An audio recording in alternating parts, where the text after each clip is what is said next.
Hey guys, this is Teddy. Welcome to my YouTube channel. In this video I'm going to be talking about subject to real estate investing.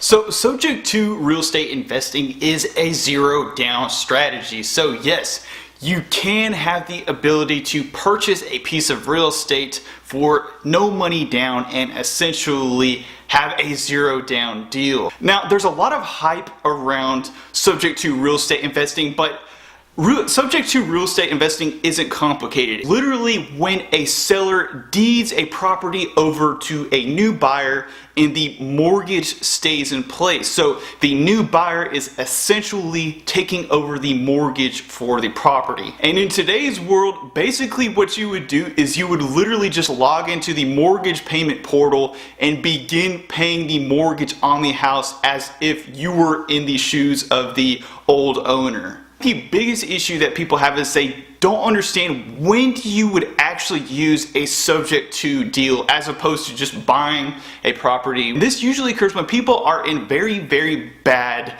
financial dire straits. Maybe they're in a lot of debt, maybe they've lost their job, maybe they're very, very behind on the mortgage payments, and they usually have very low equity. Now, you may have actually seen a pre-foreclosure sign or one of those ads in the newspaper that says stop foreclosure now, we'll take over your payments. That's people who are interested in subject to real estate investing or broadly creative real estate investing. Now, many people also think, doesn't that mean you're getting ripped off? Well, think about it like this. If you were in a really bad real estate scenario, you were underwater on your mortgage, if you were to sell the property, you would have to actually come to the real estate table, so to speak, with money. Instead of receiving money like most people do when they sell their property, you would actually have to bring money to make that loan that you're underwater on whole.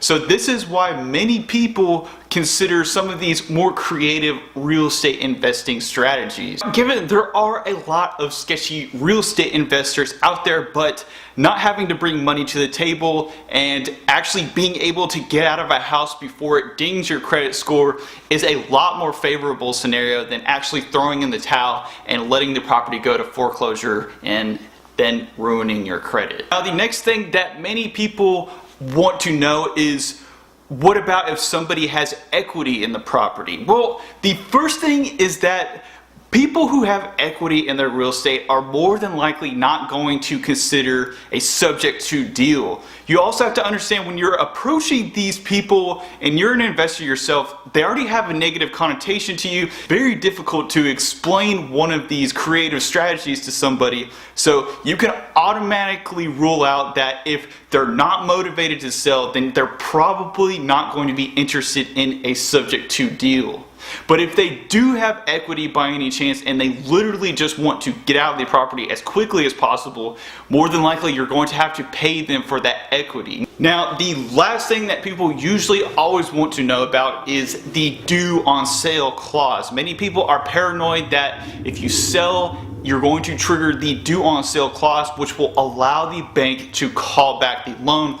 But in today's loan environment, that's usually not the case because rates are so low. Would the bank jeopardize its chances of receiving income from you if it's not going to actually make them any more money? But I'm giving people a very clear warning that that could change if rates were to ever rise, and the bank would see you triggering the due on sale clause as a chance to force you to refinance the property so that they can make more money. Anyway, if you guys have any more questions about subject to investing, make sure to leave a comment down below. Tell me what you think. Give the video a thumbs up and make sure to subscribe because I'm going to be talking about lease options next. But as always, thank you for watching.